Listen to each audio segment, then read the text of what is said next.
Good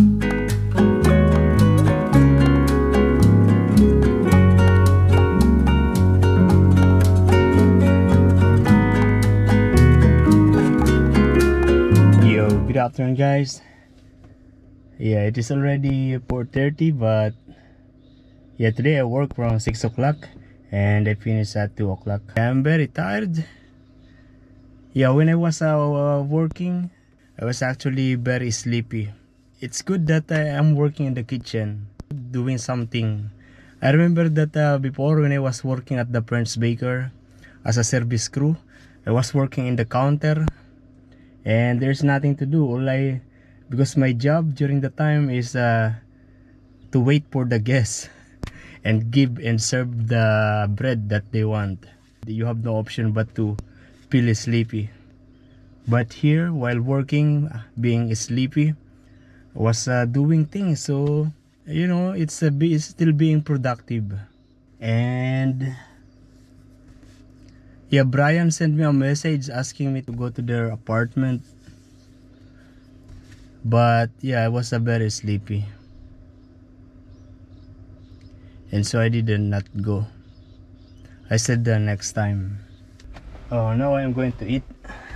Yeah, this is the one that I cooked last night. Are you still good? Still good. Rice also is still good because I put it in the fridge. Oh, I got again a message from Brian. Yeah. Okay, I will go. Yeah, I will go. So it means that I will eat it tomorrow.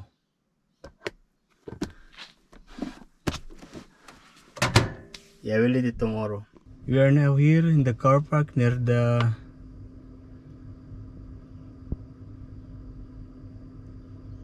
near the Woolworths, and I will be just walking to the apartment of Brian. Papakita ko muna yung mga masasarap na pagkain. Robbie, hi! Hello, Robbie! Pasensya ka na, wala akong boses, anak. Salamat po, sobrang masarap po niyo lahat. Yeah. This is to welcome the family of Cristel and Brian here in Port Stephen, New South Wales. Opo, New South Wales, Australia. Thank you sa inyong lahat, sa inyong pagdalaw. Talaga bang naka-vlog yan? Oh my goodness. Opo. Once in a lifetime lang na makita kami sa vlog mo. Diba? Late tabi naman tayo, anak. Baka ayaw ka. Ang saya-saya pa lang nila. Sa Robbie. Robbie Domingo, di ba? Robbie Dones.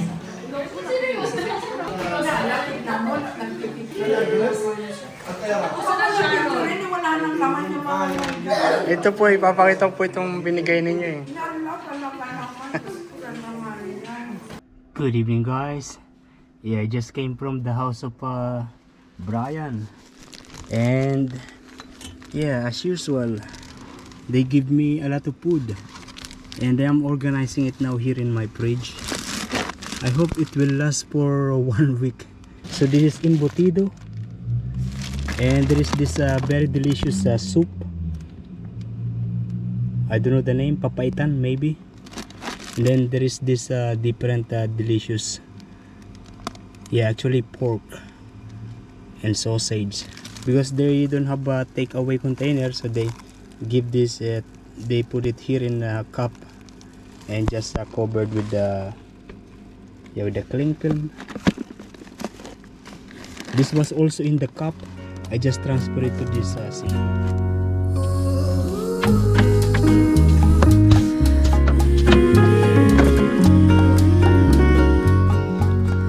Yo, good morning, guys. Yeah, I just cleaned the floor. And yeah, nice weather today. Actually, it started midday yesterday. Yeah, but yeah, in the previous days it was really raining. And if you remember last night, I went to the house of Brian. And also, if you remember, I was trying to eat this, but Brian invited me to go to their apartment. I don't know if I am still going to eat it. Still good, but I also have more food in here. Yeah, actually I'm going to eat this one. I don't want to waste it. They give me so much food. I told them to stop already, but yeah, they keep on giving me. Yeah, because I don't want to waste food. I'm afraid that this one is going to be spoiled in the coming days. Yeah, because I normally eat just once a day. I mean, I eat in the workplace, but regular meal, rice meal, I only eat once a day. Most of the time. Yeah, this one I'm going to eat it, just hit the microwave. But of course, I'm still very thankful. I just need to find a way to eat all this without wasting. I will do all my best to eat all this food without wasting. I'd like to say thank you to the family of Brian and Christelle. Yeah, their parents. Their parents is actually the one who cook, who prepare all this food. Yeah, they are originally from the Philippines. Actually, they live in Singapore, and they are just traveling here in Australia. Yeah, it's good for them because you know they can travel anytime they want. And it's also good because you know the ticket from here to Singapore is actually very affordable. Yeah, it's just the long hours trip that is not the best, the 8 hours flight, but all good. And their parents, they like it here in Australia. Yeah, particularly here in Nelson Bay area. And you know, there is never a week that the food that I eat is all from me. Yeah, there is always a time that Inigo invited me to eat in his house, or eat somewhere, or eat in the house of a friend. Yeah, and of course there is always Rick and Christina giving me food. Also there is also yeah, Stanley and Sarah Jane who always give me food also. And of course just yesterday, last night, yeah, Brian and Christelle and their parents invited me to their house, and we had this much of food. Always, every week I have a free food. Oh, what they're going to do? Oh, they are maybe going to collect some of those wood grain and put in their house. That's probably this. Look, I will show you. Yeah, if you see those are actually wood grain. Yeah, because I remember last time, long time ago, yeah, they cut a trees in here, and those are the grains. And I've seen also many times that people are getting some of those grains to put in their house, I think for their gardens. Yeah, there is never a week that I don't have a free food. Yeah, Filipino, they love to share food.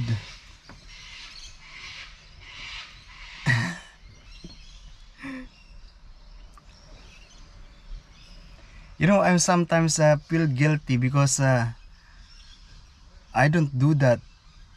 I can't do that. I mean, yeah, I can't share food. I don't share food because yeah, the food that I prepare is not good, it's not delicious. Because people feel good when they are giving. I also feel the same when I am giving, but yeah, it's but I believe these people, I mean these friends that I have here in the Bay Area, they understand me. Yeah, I don't know, thank you very much. Yeah, and I believe this one that I cook is still good. They actually even give me this disposable spoon and fork.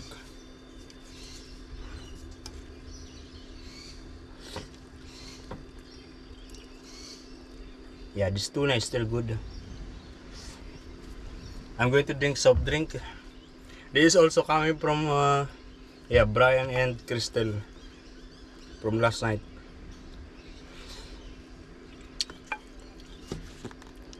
And you know the time? 9:26.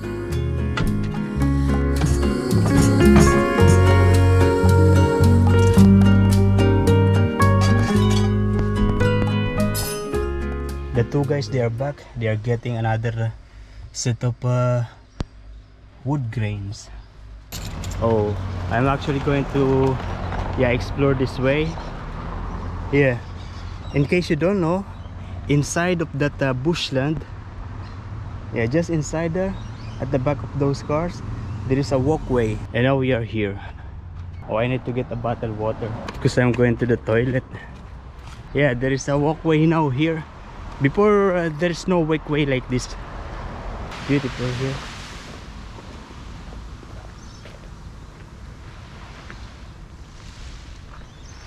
I actually before passing through this small pathway, riding my bike.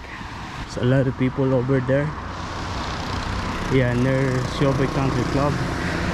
They are swimming, and some even playing those board. I don't know the name of that board.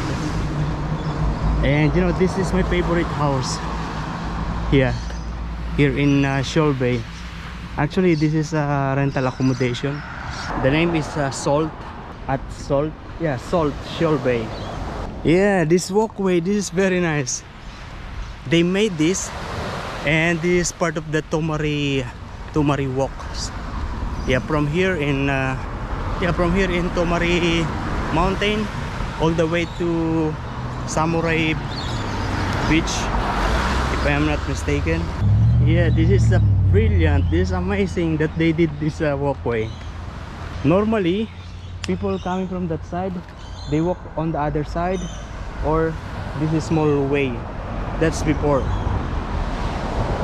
And this, I don't know the name of that board. Wakeboard? I don't know. And then this way, it has been here for a long time. And you know, that guy also, he was always walking. Yeah, when I was riding my bike before, I always see him walking. And also I always greet him. Temperature now is very nice. Oh, before there's none of this. Before there was a picnic table here, not anymore. That's a caravan park. Lots of occupants these days. Nice. And this is the center of Shobe. This is how it is here. Look at this, lots of people there. And even in the GT, lots of people.